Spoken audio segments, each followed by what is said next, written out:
experience somebody that I care about experiencing me as bad and wrong. You literally can't feel that energy in your body, This is then how you're I'm going ending to my... fight with any possibility of having to I engage hesitate being calling bad it and my wrong on that scale, birthday. especially if like somebody's introducing it to you. I never really was into that, but You just want it to go away. Like you want the whole phenomenon to go away, and that's why I'm a big believer when it it comes to is like May truth and 2nd, truth. That cat has the sound that she has brought a 2024. creature to me, so I can't wait to discover what it is. When you're relating to I think truth, like it's I'm sure countdown is, I know you you know, agree with this. just a Like you can't put little, it on like someone, right? You 15 can't minutes left in this inform anyone, right? day. So like it's a matter of What a way to go down. like a chain of custody Birthday of trust, celebration. right? So the person who Are you opened recording my this? eyes Oh, to jeez. cosmology Can we is turn the camera the somebody other way that now? came into my life. Honestly, it's like some sort of destined, connection through, sort of the whole anatomy of this COVID experience. I don't know, maybe through Instagram. I don't know what. We connected, right? And so we were already talking about things and what's going on. And she is a Black woman who lives in London. So when the George Floyd thing occurred, I didn't ever watch the video, and I had the sense that this was staged, right? Like that the whole thing was staged and crisis actors and the whole thing. And that's my tendency, right? So the shadow of that is that I don't allow myself to co-participate in what the rest of, society is involved in because I just don't feel like whatever it is that I imagine, I'm gonna. So I just wall myself off and I say like that's a psyop. Like I understand that there's a shadow to this for sure. But anyway, I had a disagreement at the time with someone important to me in my life over this subject, and I went to her, as a Black woman, and said, "Listen, like, how are you feeling about this?" And she started to send me all things on Instagram. Yeah, let's not do that. Let's not do that. That That could freak me out right there. And I only knew David Wolf. I don't know if you know him. I'd only ever interacted with him on the subject, and like he would interview me and start talking about what you could see from this island in Hawaii or whatever, and I'd be like, "Who cares? Like, why this? Why are you embarrassing yourself? Like, stop! Please just stop." But not like it was fine, but also sort of silly. Like I was like felt patronizing about it, but I didn't see that it mattered, right? Like I didn't Doing see my that it laps. was significant. And so when she brought this into my field, I have such regard for this woman, for her intellect, for her depth of research, and for the role that she's played in my life, that was the custody of trust. Like it was passed through this medium. That's how it works, right? Like, and so in people in their own lives who are speaking to others, maybe they'll use your videos like as a resource, right, to share, but only after that chain of connection, right, has been established. And I think, I guess sometimes the divergence that occurs, the cosmology thing is just a symptom, right? Like the divergence may be needed, to occur.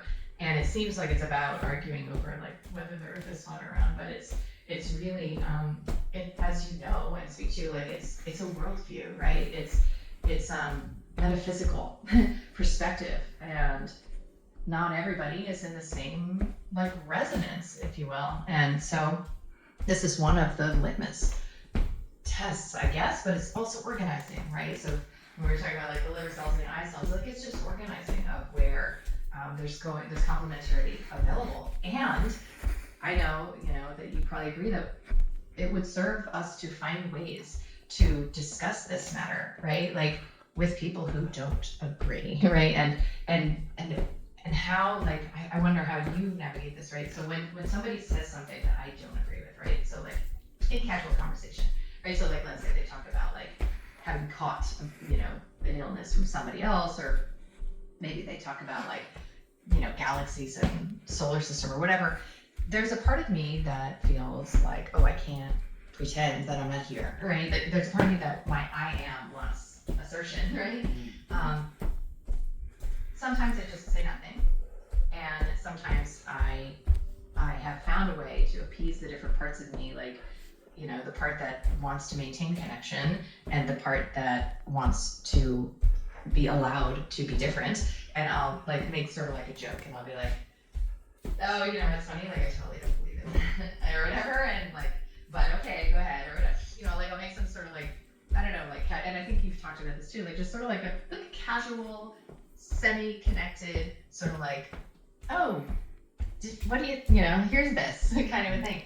I don't know. Lay it out on the table and see what they do next. Yeah, but maybe there's also a realm of consent if you're serious. Like I think in the collegial world, this is really something, you know, my like dear friend and ally Tom Cowan, you know, we talk about this all the time. Like, what is the way to introduce? And he's been so outspoken, if that's the word, about virology, right? Like, what is the way to introduce information? Like, do you ask for consent, right? Do you say like, hey, like, you know, I have some thoughts about that, you know, that haven't really come up. Like, let me know if you're curious about them. I'd be happy to share. And then at least there's consent there.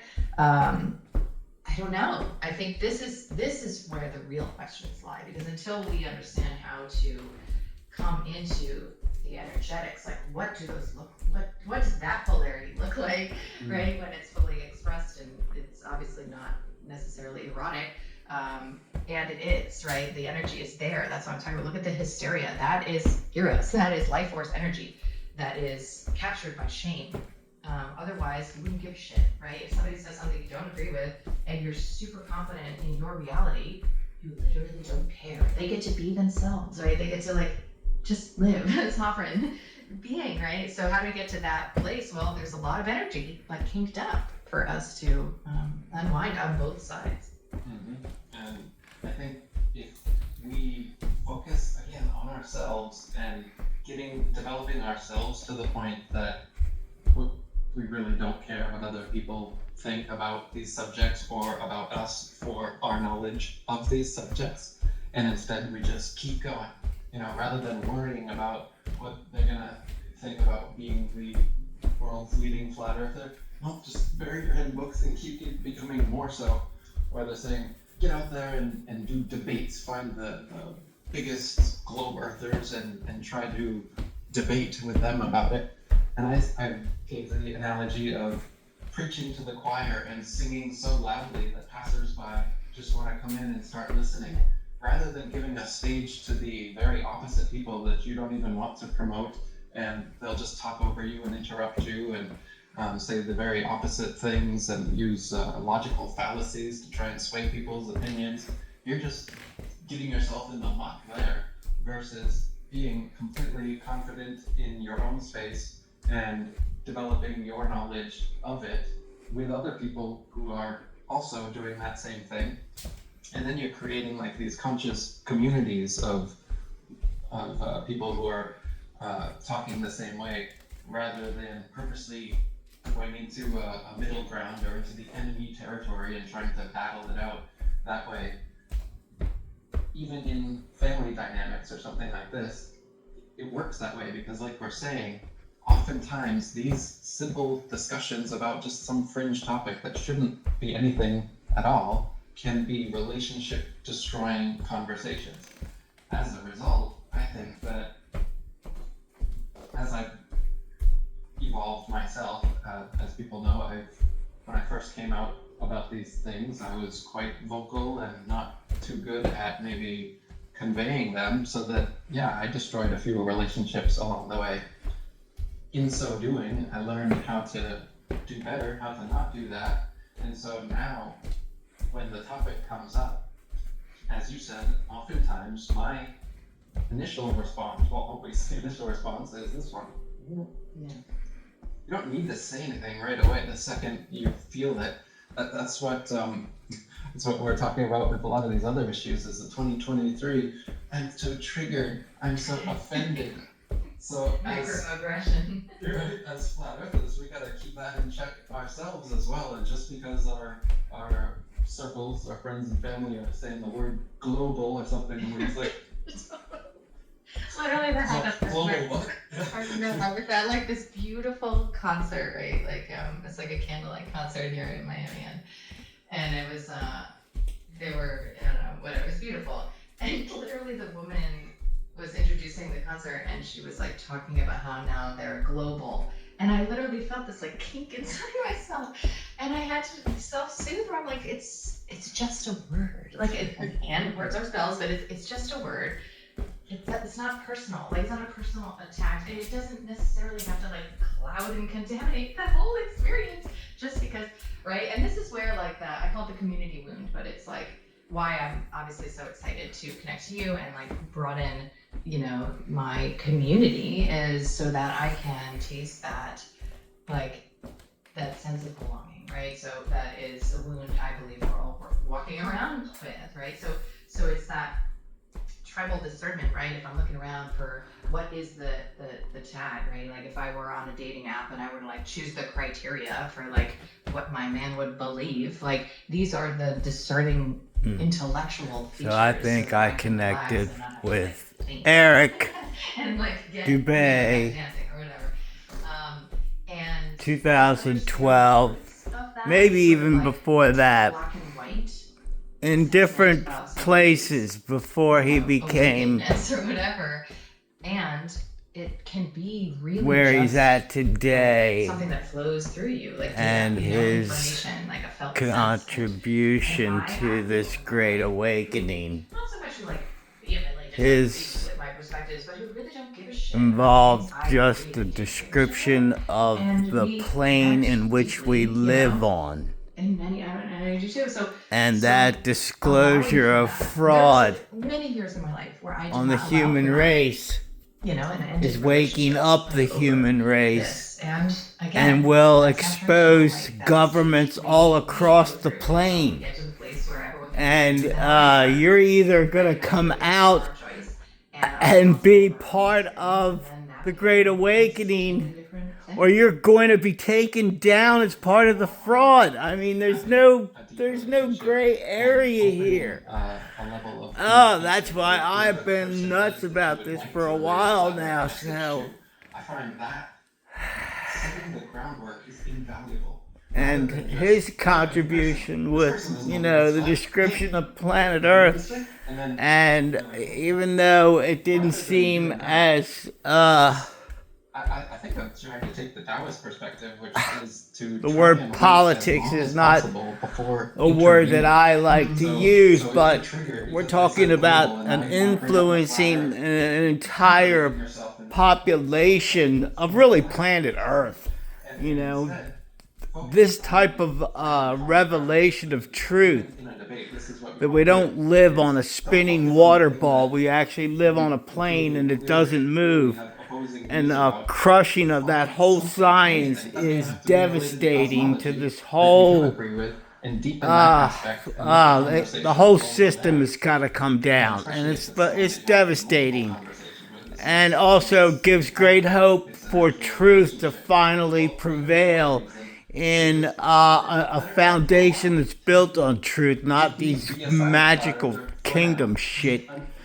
Oh, easy on the language. Okay. When you do bring it up, rather than playing all your cards at once, I like to bring it up in question format and just ask them leading questions towards things that I would like to talk about, and then gauge how I'm going to talk about it on their responses. If they're inquisitive and there's no emotional reaction and they're just like, oh, and okay, this conversation can continue and we might have a winner here. But if right from the first question they get a little cockeyed and they're like, you talk about flat Earth, and then they get a smear and all that. Okay, well, you've just gotten your answer, and this isn't going to go too well if you lean into it hard. But you started with a question, so you don't need to lean into it any further than that. And if they look at you cockeyed, you can just be like, well, I was just thinking about it, or somebody made a Facebook post about it, or I don't know, I was just considering it, but yeah, maybe not, or something, and just let it go. Rather than instantly butt head, you just got your confirmation. You got your confirmation that they're not ready yet. And rather than accept that, which is what we should do, we like to push. And same with like vegans. It's the thing people hate the most about vegans is that we get holier than thou about the position that we hold, and then we want to try and force it onto somebody else, and especially in that situation because we feel, but the animals, but you're harming the animal, and so we feel like we're being a protector and a provider rather than what we're actually doing in the moment, which is being a accuser, and we're putting somebody down in a way, and nobody wants that. Nobody wants to feel that. So every vegan proselytizer is wrong. Going about it wrong. It's never going to have the effect you want. Right, and it's maybe interacting with the projected and rejected part of themselves, the meat eater that they were, let's say, right, or could be. And that play, again, like I think of these as erotic, I call it the erotic caress of the enemy. It becomes almost this obsessive intimacy that you have with your own self through another person, right? Because I think it's possible that we're only ever triggered about our beliefs if we don't fully believe them, right? Like if we have not fully settled and integrated, which requires that we have a relationship, like I was saying, to the part of us that didn't know, to the part of us that got it wrong, and to the meat eater and the vegan, to the glober and the flat earther, to the pharma prescriber, in the holistic, liver, or whatever you want to say, and if we don't complete that cycle, like we don't finish that, not that it's ever finished, but that work, then we're still in dynamic intimacy. We're projecting. We're projecting it onto the other non-vegans and non-flat earthers and feeling like we're not flat earth enough if they don't convert. No, but if you know it and that's why I was saying, don't just go right back to your books. Just reconfirm for yourself your belief, your knowledge, expand it to the point that when somebody throws up those ego defense mechanisms and makes those claims you've heard 100 times about if the earth was flat, then a cat would have knocked everything off the edge by now or something.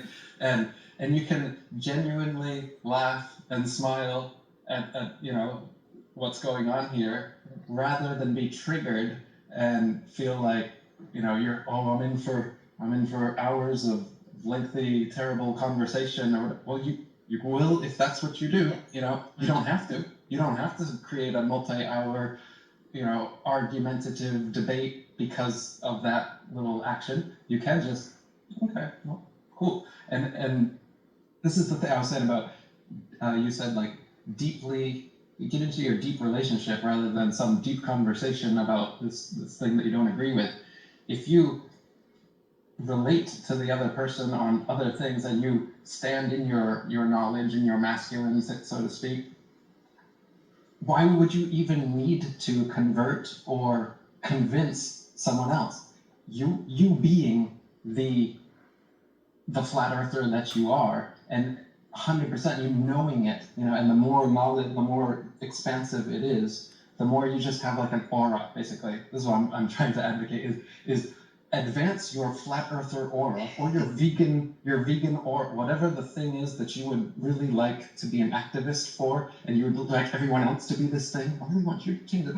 The best way to do it is to shut up about it, first of all, because you lose your power the second you start trying to project it onto everyone else, and just be silent in that leadership role of knowing you're right about these things and just waiting for them to come to you. You don't really have to go to them. If you feel like you have to go to them and proselytize and do activism, and they're not coming to you because you're the old wise vegan who has all the health answers, or you're the old wise flat earther who seems to know a lot more than Neil deGrasse Tyson when he talks about the globe, it just doesn't make any sense anymore. And then this crazy flat earth guy that everyone's been making fun of for a decade, I tuned into one of his podcasts and he just sounds like a normal guy and he makes sense. And then suddenly your paradigm shifts, and I don't have to debate Neil deGrasse Tyson, and I don't have to go into the arena and prove myself in that way, just like you don't have to in your conversation with your dad or with your brother or your sister or whatever. It doesn't have to be this relationship dividing issue unless really you make it that way. Yeah. that's the thing that, again, we're not really taking the responsibility. When I talk about losing these friendships, I would like it to be because they can't handle the truth. But in reality, is that what happened? They really just couldn't handle the truth? Or did I not convey the truth in a way that kept our relationship together? Yeah, In prioritize. other words, yeah, I prioritized my projection of these truths over the sanctity of the relationship and was letting it end. And so that speaks to a problem on my account. Why did I make the truth, or some truism, some aspect that I think is right, and I want them to know that it's right as well, end the whole relationship? Yeah. Well, that's my shortcoming, not theirs, really. Mm-hmm. So when flat earthers are despondent or what, in this situation and worrying, and again, like we talked about with the narcissist discussion, trying to label and point fingers at the other person like you're the bad boy. Well, look at how you're contributing to this dichotomy. And if you stop contributing to the dichotomy will cease to exist. And that'll, by preaching to the choir and singing such beautiful music long enough, they're just going to come over to your side anyway without you having to engage and try to convert. The conversion will happen just by your authority, just by you stepping into your truth and being there long enough and shining, like I said, an aura of truth, that people will just kind of start to gravitate towards you and away from the liars that emanate an aura of darkness. Totally. I mean, I can't remember who. I like to be attributional accurately, but I can't remember where I heard this. But anyway, it's like when you're early in martial arts, right? Like, let's say you're a guy who's learning martial arts and you're at a bar and like you're just picking up all these skills, and like somebody like messes with you a little, like you're gonna like start a whole brawl, right? But when you're more trained and you're more in your mastery, your presence alone. It's my cat wishing. Your presence alone, is the limiting step for any sort of conflict. And then even if somebody were to attempt to step to you, like all you'd have to do is like literally like offer a glance or like move your body in a certain direction, and that's it. That's So a that great analogy. Yeah, you're talking. In martial arts, de-escalation is what you would do in those situations. Right. And in these conversations, that's what you should do as well, is what I'm saying. Is if you see that this isn't going to go well because you just asked one question and then you got the side eye and everything, what I'm saying is to shut up. Just like in the self-defense situation, if you see that there's something going on, you don't one-up it and be like, oh yeah, well, get in the guy's face, like you'd say somebody who maybe has just started martial arts and wants to prove to themselves and everyone around them how good they are, versus someone who's experienced and they know the nuances involved, and that it hurts. At very least, it hurts your knuckles to punch somebody in the face, and you don't want to deal with that. And then there's retribution. If you do win the fight, well, there could be a second fight, and it'll come as a surprise attack that you can't win this time. And so there's all these other factors that you can learn about over time, and then you realize the only way to really win a fight is to not get in the fight in the first place. And if that's the case, then de-escalation becomes the main tactic of self-defense.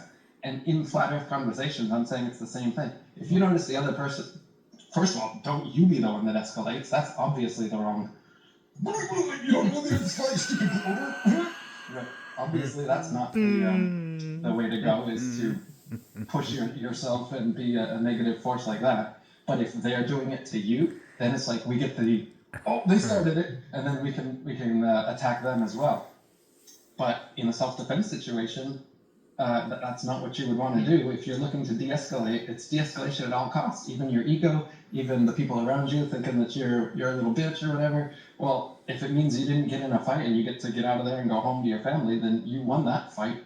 And it's the same thing with the flat earth, I think, is de-escalate these people that want to try to attack you for being a flat earther, and just stand in your, what I know you have to be flat. It's gotta be at least cool 10 if years. You think it's First time I saw one of his videos. Water ball, have at it, man. And I'll usually have that kind of demeanor. If somebody comes at me, it's funny to me. I've always been that way in school. Like, I would be self-depreciative with humor when bullies would try to, they Duguay or something, Eric Duguay or whatever. I get called that ever since you come I'll back have on a YouTube. It's record like high school somewhere comes back. of It's it. like nobody called me Eric Duguay until I got back on YouTube, and then suddenly it's like, oh, I remember. I remember what it's like to be back then. It'll Yeah, be it's all on my these names that, computer that the survived kids the came up with. It's fire. like you hear them all over again. But rather than being triggered to those kind of things, like it is funny to, like I don't know why feel something every time somebody calls you Eric Duguay. It's okay, it's funny, yeah, okay, and be fine with it authentically, just like I am with the flat Earth now. It's my favorite subject to talk about. But if somebody is like, stupid flat Earth, I can't believe you can think this, and then they want to walk away, or they want to, even more so, I'm not going to get upset about it like I would have before. There's something that happens when you just solidify your own knowledge, like I'm saying, rather than trying to project onto everyone else and convert everyone else. Once you get to this space in yourself where you're so sure of whatever, that you don't have to convert anyone. You don't have that feeling. And B, you convert them without even trying to. It's, in a non-linear way. Yeah, right? Exactly. Totally agree. I totally agree. It's like the mystery. God works in mysterious ways. It's the same thing with knowledge, conveying knowledge. It's like if you can lead a horse to water but can't make them drink thing. It's like they can hear all the same words. If they're not ready, it's not going to even sink in. This happens to me all the time. Is I'll talk to somebody about one of these subjects, they'll reject it outright, and then years later, they'll come to me and say the exact same thing to me that I said to them, as if I've never heard it, as if I wasn't the one that told that thing to them, and they're presenting it to me like, did you know this? And it's like, so you've forgotten the conversation that we had where I told you this exact thing, and you disagreed with me about it, you rejected it, and I kind of discounted you because of that. But then years pass, and we haven't even talked again. Something happened in their life, either they talked to somebody else, or they read a book, or they had a think for themselves, and then suddenly that thing makes sense to them now, and then they bring it back to you because maybe, remember he's interested in this stuff, but they've forgotten that that's where it came from in the first place. And by this happening over and over again to me, I started recognizing that this is like a thing in human psychology. Yeah. So, everyone needs time to come to conclusions on their own. So every conversation you have where you're trying to convert, you're already pushing too hard, because no matter what, it's not going to happen in that conversation. And so every time you say that they don't quite agree with you, and you try to give another factoid, another bit of trivia, and try to shut them down at every instance, and you think that if you have an answer for every question they have and you shut them down, that they have to convert, right? Because then they have nowhere to go. No, they still don't. They'll just bullheadedly just still say it's a globe for no reason. But the real reason is more. It's more ego-based. It's more reputation-based. It's not about the facts at hand now. It's about the manner in which it's being presented. It's about the fact that, now you have to be right and I have to be wrong. Well, you were wrong about that. You thought it was a globe up until just now too. So stop playing holier than thou and debating me about it like I'm the dumb glober because I just haven't figured it out yet. And so that's, again, this is bringing it back to the male-female dynamic that we were talking about earlier. It would be the same thing with the Clover flat earther dynamic, where you are going too far on one extreme, and then you're alienating the other person. It's like I was saying about the polarities attract, but not opposites. The globe and the flat earth, we could say that would be like the opposite. That's you're pushing the conversation or pushing the relationship away. But the polarity that you can have that is the same is you probably both care quite a bit about that subject. If it's enough to end the relationship, obviously they really do care, and they're not just like one of these people like, well, I don't know, or it's flat, I don't know. There's a lot of people like that too. They don't know it. And they're the easiest to convert because they have no attachment to anything, and then you just talk to them for 10 minutes and well, that actually makes sense, and you make a quick flat earther out of these people. And it's very different from the atheist, people that have watched NASA documentaries and believed every bit of the CGI from birth. And then you come up to that, and they want to be an astronaut or whatever, and you tell them the Earth's flat, and NASA's lying to them. Like, it's not going to go over too well. you're better off just letting them, because they're going to be the last people to come to it anyway. That's another thing, is like, not, there's going to be the first followers and the second follower, and then the last people to convert are going to be these people that you would debate with. But I don't think that's how it happens. These people, they don't convert through debates, they convert through consensus reality. So all we have to do is get to the tipping point of actual critical thinkers and people who actually think for themselves and stand in their own individuated spaces. And then once that tipping point has happened, all the other people who are just natural, innate followers and non-critical thinkers and consensus reality conformist types, they'll just become flat earthers because it's what everyone else is. It's there's been the cultural shift, and they won't need converting, really. They'll silently convert. Once they notice that most of their friends and families are saying these things, they'll just go along to get along, which is what they were doing with the globe. Right, and probably when the illusion of a consensus is right, that there's just more points of opinion available, that's kind of all that's necessary for the shift. But I think in this early window, I mean, right, because I think about myself, like I was like a scientism zealot, atheist, and like very, very dismissive. One of those people when it comes to medicine, like that we're talking about, right, like dismissive and derogatory.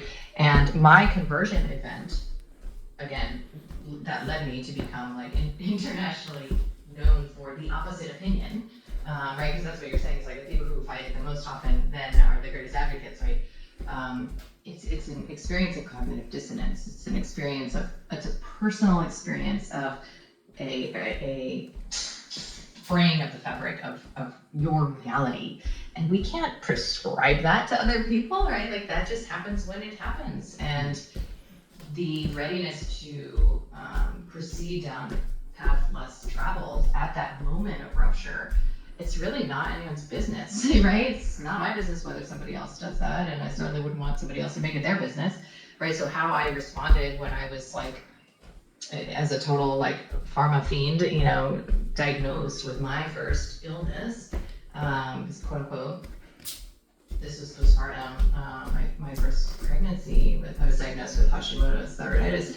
That the dissonance was embedded in that moment for me, where I didn't want to do the thing, take the prescription to CVS every month, you know, that I had said I believed was the truth, the right thing, the path, right? I didn't want to do it. It's fine for me to write these prescriptions for all these women, but I didn't want to do that.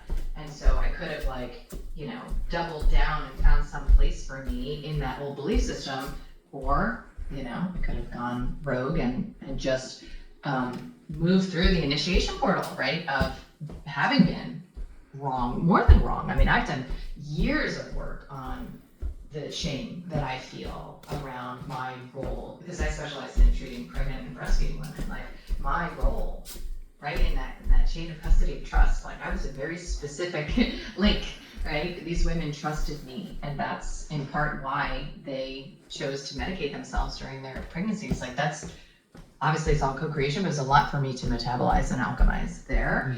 And, you know, that rupture took me in this direction where I was interested, I guess, on some semi-conscious level, in doing the work required to hold, you know, all of those emotions. So it's like when we remember, it's like really none of our business, like what somebody else's process looks like. It's just so liberating. Like, and it also smokes out that rescuer, right? Like it's very common that in our angle of the triangle, like as, you know, activists and information purveyors, right? Like we imagine we need to save mankind, save the world, like save people from themselves, like, and it's just another flavor of victim consciousness, reifying the victimhood that we are interacting with and the person who we are helping to see the truth, right?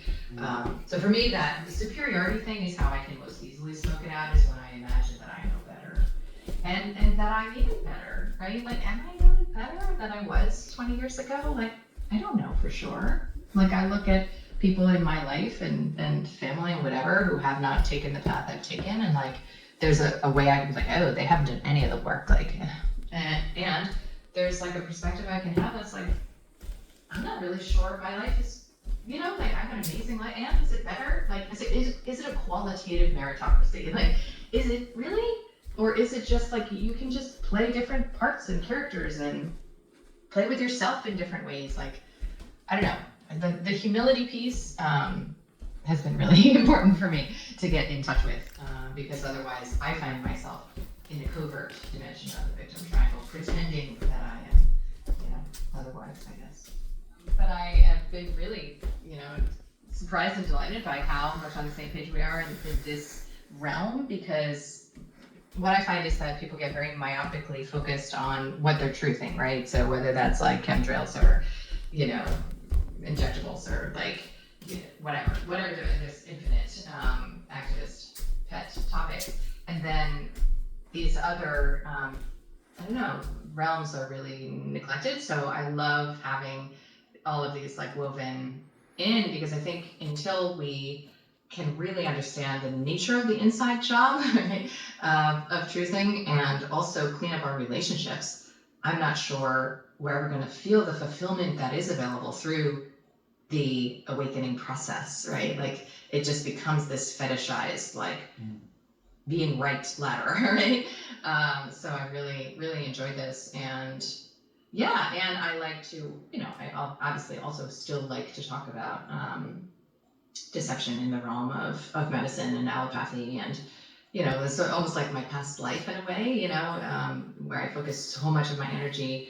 And I did make a shift. I had a mentor, Nicholas Gonzalez, and he was like a spiritual figure in my life. That's a euphemistic way of putting it. And, you know, he helped me to, in his death, actually make the shift from like fighting the bad daddy government and bad mommy medicine into this place of like celebrating what's possible, you know, like the adventure of illness, like, and the existential question that only you can answer when your symptoms arise. And so that shift, like out of the fixing the bad thing into like we've been discussing, like, you know, creating the conditions for you to experience what is joy-inducing and inspiring, and that can happen in any one of these topics. And maybe it's required that we really sit in the shit and get our hands dirty and roll around in the heinous nature of the deception that's been run on us through our own consent, which is the worst part. And then we can, you know, dust ourselves off and get up and figure out like what we want to do with it. So yeah, I've so enjoyed this conversation.